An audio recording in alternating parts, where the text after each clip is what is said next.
Assalamualaikum warahmatullahi wabarakatuh. Saya Muhammad Lutfi Khairuddin, warga negara Indonesia, mengucapkan Dirgahayu kemerdekaan Republik Indonesia yang ke-79, 17 Agustus 1945, 17 Agustus 2024. Kita patut bersyukur kepada Tuhan Yang Maha Kuasa bahwa negara Indonesia telah benar-benar merdeka secara fisik. Kemerdekaan negara ini telah diproklamasikan oleh Bung Karno dan Bung Hatta pada tanggal 17 Agustus tahun 1945 atau 79 tahun silam. Dan Belanda baru mengakui kemerdekaan negara kita ini melalui pengakuan kedaulatan dalam konferensi meja bundar tanggal 27 Desember tahun 1949 di Den Haag, Belanda, dari Ratu Juliana dan Perdana Menteri William Drees pada waktu itu kepada Bung Hatta.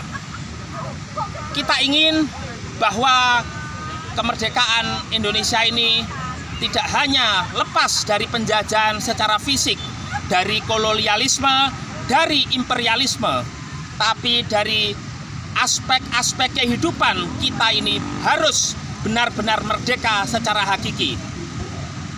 Misalnya dalam bidang politik, rakyat harus diberikan kebebasan, diberikan keleluasaan, diberikan satu pilihan ketika mereka menyampaikan aspirasi, memilih siapa saja yang dikehendaki untuk menjadi pemimpin secara politik, bebas dari tekanan, bebas dari intimidasi, dan bebas dari segala rasa ketakutan.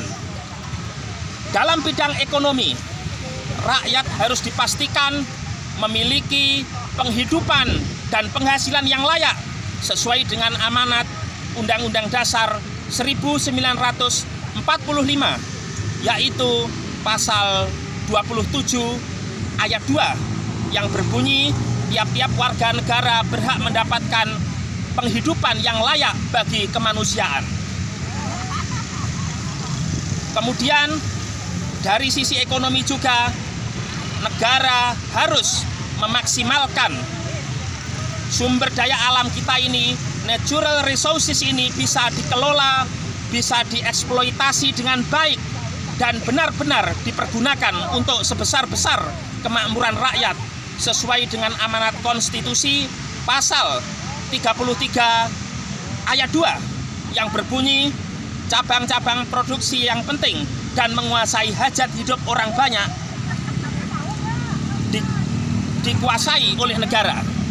Kemudian pada ayat yang ketiga dikatakan bumi, air, dan kekayaan alam yang terkandung di dalamnya dikuasai oleh negara dan dipergunakan untuk sebesar-besar kemakmuran rakyat. Ini menjadi penting sekali agar kekayaan alam negara kita ini benar-benar dapat dirasakan manfaatnya oleh rakyat Indonesia, tidak hanya oleh satu golongan, satu kelompok, satu suku misalnya, satu daerah misalnya, harus ada pemerataan di sini. Kemudian dalam bidang pendidikan, kemerdekaan di mana seluruh rakyat harus merasakan dunia pendidikan. Tidak boleh lagi ada anak-anak bangsa yang tidak bisa sekolah, terutama dalam pendidikan dasar dan pendidikan menengah. Lebih-lebih dalam perguruan tinggi, semua rakyat harus bisa menempuh pendidikan sampai pendidikan tinggi agar negara kita ini benar-benar menjadi negara maju sesuai dengan cita-cita para founding father negara ini.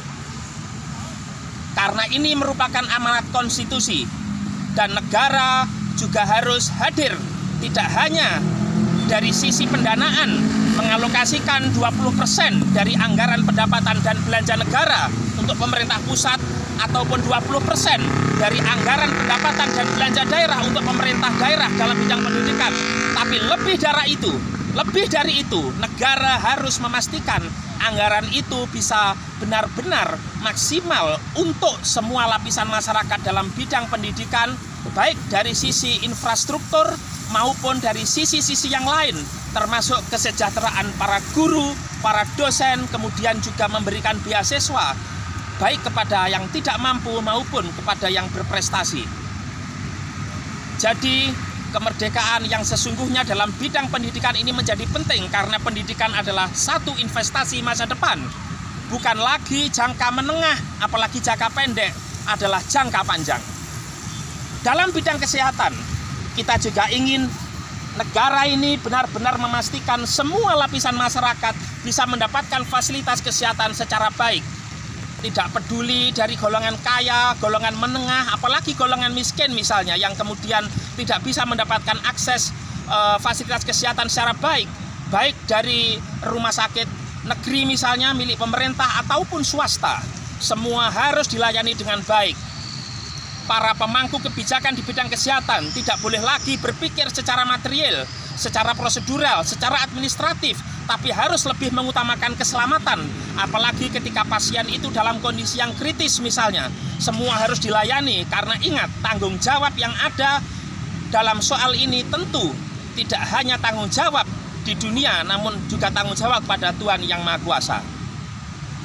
Kemudian dalam soal-soal yang lain, negara juga harus hadir untuk melayani semua masyarakat dari Sabang sampai Merauke, dari Miangas sampai Pulau Rote, baik yang ada di Pulau Sumatera, Pulau Kalimantan, Pulau Jawa, Pulau Bali, Pulau Nusa Tenggara, Pulau Maluku, kemudian Pulau Papua, maupun pulau-pulau yang lain yang jumlahnya banyak sekali di negara kita yang sangat luas ini. Kemudian sesuai amanat konstitusi juga, kita juga harus berperan aktif untuk menjaga perdamaian dunia.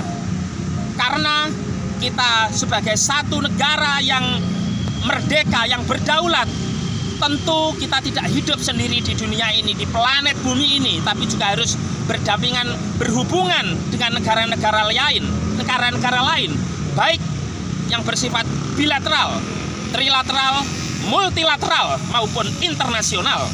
Tidak boleh lagi negara kita ini hanya egois memikirkan diri kita sendiri, tapi juga harus memikirkan kondisi di belahan bumi lain yang kondisinya tidak sebaik Indonesia.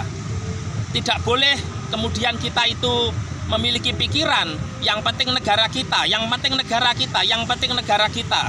Karena amanat konstitusi mengamanatkan siapapun pemerintahnya harus terlibat aktif untuk menjaga perdamaian dunia.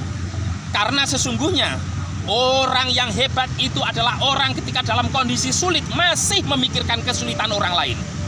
Negara dalam kondisi yang sulit masih sempat memikirkan negara lain. Karena ini merupakan tanggung jawab yang sifatnya sosial juga yang bersifat vertikal. Oleh karena itu, pada momentum Dirgahayu Kemerdekaan Republik Indonesia yang ke-79 pada tanggal 17 Agustus tahun 2024 ini, kita ingin negara kita ini selain menjadi negara yang merdeka, baik secara fisik, non-fisik, juga negara kita ini menjadi negara maju, menjadi negara yang modern, yang rakyatnya sejahtera, kemudian juga disegani, dihormati oleh negara-negara lain, dan menjadi negara atau negeri yang baldatun thayyibatun warabbun ghafur. Demikian, wassalamualaikum warahmatullahi wabarakatuh.